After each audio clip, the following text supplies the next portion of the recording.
కేసీఆర్ గారు రాష్ట్రానికి సంబంధించి పలు కీలక అంశాల మీద ఆయన మాట్లాడడం జరిగింది.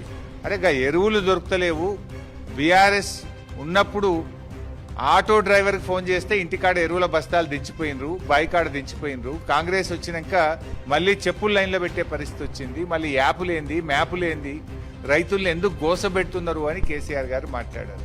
దానికి సమాధానం ఏంటి? మీ హయాంలో యూరియా బస్తాలు ఆటో వారికి ఫోన్ చేసి ఇంటికి తెచ్చి ఇచ్చిపోయేటోళ్ళని చెప్తారు. అంటే మీరు ఏదో నోరుంది కదా మాట్లాడితే గతంలో మీ హయాంలో ఏం జరిగిందో మర్చిపోతారని మీరు అనుకుంటారు. వాస్తవంగా నేను చెప్తున్నా, మీ హయాంలో మీరు ఒకసారి చూడండి, మీ హయాంలో ఈ యూరియా కోసం బారులు తీసి లైన్లో నిలబడ్డది 2020లో. ఇది ప్రెస్ క్లిప్పింగ్. ఇది 2022 ప్రెస్ క్లిప్పింగ్. ఇది 2023.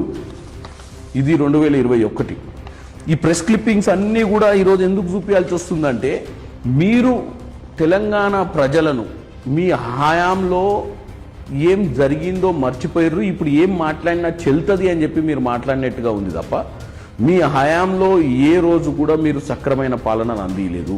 తెలంగాణ ప్రజలు మిమ్మల్ని 23లో ఓడగొట్టి కాంగ్రెస్ ప్రజాపాలన తెచ్చుకుందే ఒక మంచి పాలన కావాలని.